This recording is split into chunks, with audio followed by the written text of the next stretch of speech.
What differentiates a good fight scene from a good scene that happens to be a fight? The distinction lies in the way the fight contributes to the quality of the scene. And while often vibe is a pretty good indicator, how do we differentiate through analysis between a good and bad fight scene? This idea for me originated when I was analyzing how Demon Slayer's fight scenes are fundamental to its entire appeal, but more specifically how I liked the show but didn't really like the fighting part of the scenes. I'm sure this seems like a weird argument, but hear me out. I believe Demon Slayer is successful for a reason. But if we were to break up all the different components of what can make a fight scene good, I think Demon Slayer min-maxes on 2 of them. So what differentiates a more specialized fight scene like the ones from Demon Slayer from a more rounded one? My name is Pei, and today we're talking about how some good fight scenes don't have very good fights. It's easy when discussing or analyzing media to not set parameters. And while all media analysis is talking about something that's inherently subjective, that doesn't mean you can't shift the needle towards a more objective discussion. So in today's focus on fight scenes, what parameters are we looking at when discussing what makes them good or bad? There's no right answer as to what makes a good fight scene, but I do believe that there are certain consistencies I've seen when people discuss fight scenes. Things like viewer experience, choreography, character and plot, directing, magic systems, and hype all seem fundamental, because while all 6 of those aren't a necessity for a good scene, one always is present. What does it mean to min-max? It's a term I know from video games, but apparently has origins in mathematics. It refers to optimizing for a specific goal at the expense of others. The opposite would be something that's well-rounded. I think Demon Slayer's fights are min-maxed, focusing on only 2 of the 6 traits I introduced before, but doing them so well it's worth watching anyways. Not all tools have to be a Swiss Army knife. Sometimes you just want a hammer to hit things. Demon Slayer's fights are all about hype and viewer experience. There are tons of components of fight scenes that don't even cross your mind. Color design is so important in anime that there are professionals that have dedicated their entire life to that skill. It's something that's fundamental and would feel so wrong if it was missing, yet everyone seems to pay very little attention to it, me included. And I think it's something that Demon Slayer does really well. Viewer experience in this context refers to all the components that are less tangible that lead to the satisfaction of viewing. Demon Slayer's really good at this part. Now, as far as the other components of fight scenes, Demon Slayer isn't terrible at all of them. Actually, this is how I'd personally grade their quality. On a scale of 1 to 10, 10 being the current industry standard, not necessarily the objective best, but comparable to it. I don't think Demon Slayer is terrible at everything, but a lot of its components are very mid. Now, most people's radar graphs would look different than mine, but I do think that there would be a leaning towards hype and viewer experience being near the top. My favorite example of this in Demon Slayer is built around this concept of a flurry of blows. While anime theoretically has no limitations to what type of story you could tell, it has tons of practical limitations. It's an incredibly intensive process. Things like budget, time restrictions, and workload all influence the way a director paces a scene and decisions they make. This, in conjunction with the fact that anime is adapting manga, has led to an adoption of the flurry of blows. A short loop that functions as a budget saver, where 1,000 fists are flying in blurred motion.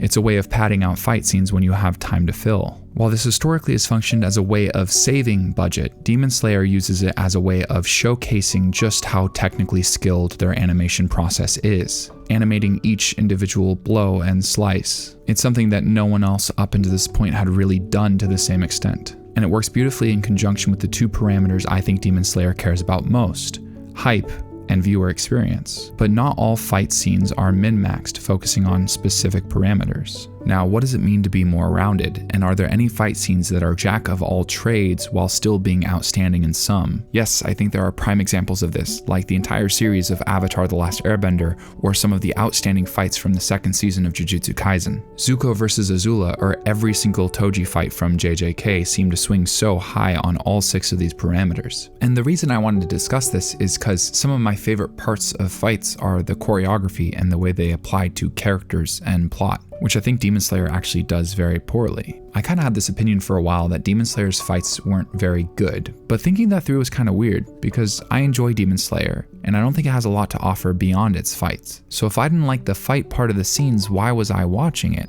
Maybe I was missing something. Like maybe not all fight scenes have the same priorities. So when I sat down and thought of my favorite fight scenes of all time, I noticed certain consistencies, which leads to the question, what do I look for most in a fight?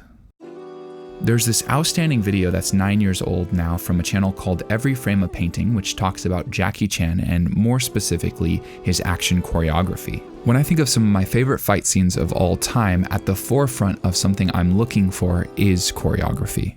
Take for example fights from Naruto, which are built around an outstanding magic system and remarkable execution when they're done well. How did something so subtly executed like Kakashi vs Obito hold up to Rock Lee vs Gaara, or those many outstanding Naruto vs Sasuke fights that live rent-free in my head? I think this is a really good example to look at because I think it's built around 3 unique parameters that don't overlap with Demon Slayer: choreography, directing decisions, and character and plot. All of this fight is beautifully shot and choreographed, holding up remarkably well given the time it was made to modern animation. When fights are built around choreography, I think that they actually age better because they're less prone to antiquation through new innovation. But that's not the only thing this fight does great. There was this kind of X-Factor decision to frame the current Obito-Kakashi fight against another when they were children. It was such a well thought out and executed decision that it differentiated this fight from many others that are also outstanding, offering something very singular and unique, let alone the way that played into the characters and story. Sometimes it feels like you could just skip to an end of a fight as soon as it starts, see the results, and nothing would change. But with Kakashi vs Obito and many other fights, they develop the story and characters through actions and decisions made during the fight. It's not just there as eye candy, but a fundamental, substantial moment for the overarching plot. This is also really apparent in Rock Lee vs Gaara, because the results of the fight actually are exactly what you'd expect going in. But the way that fight plays out, and the look on Gaara's face when Rock Lee starts to break through his defense, that's special. And that's something that Demon Slayer does not have a lot of.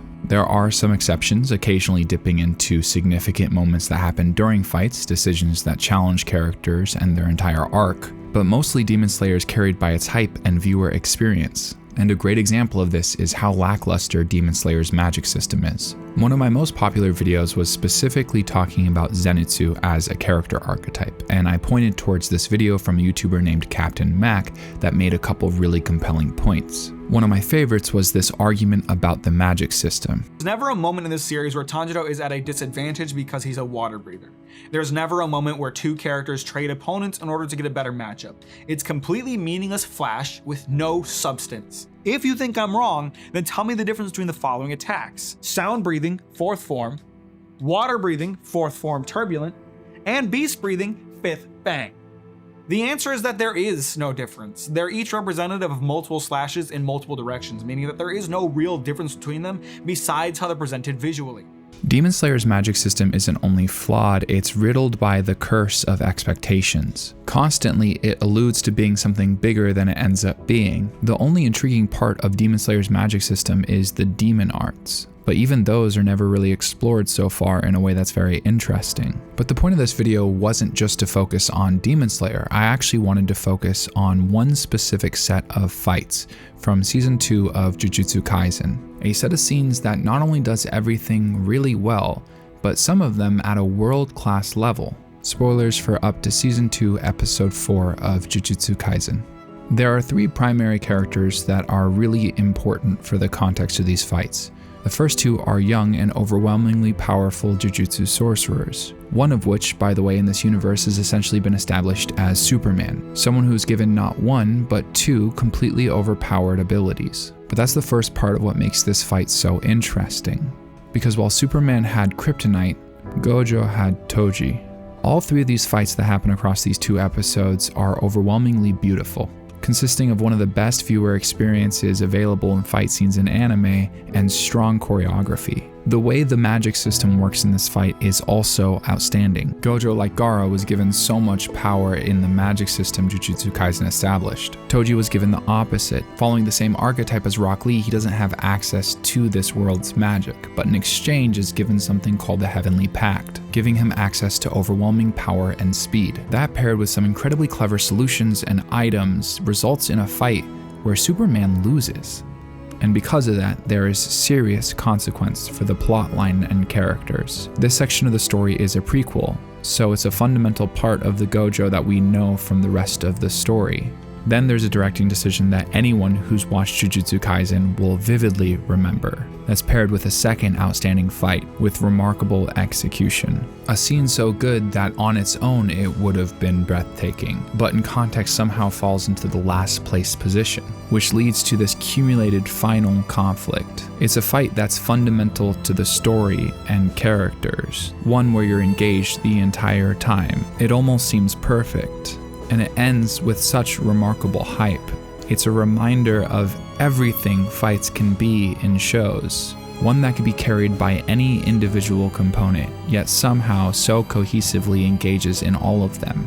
Because by every parameter set in this video, it was outstanding, a product of all the innovation before it. Because while there are lots of great scenes that have fights in them, sometimes the best scenes are only so good because they're a fight. Thank you for watching. If this isn't the first time you find yourself at the end of one of my videos, consider subscribing. I'll see you next week.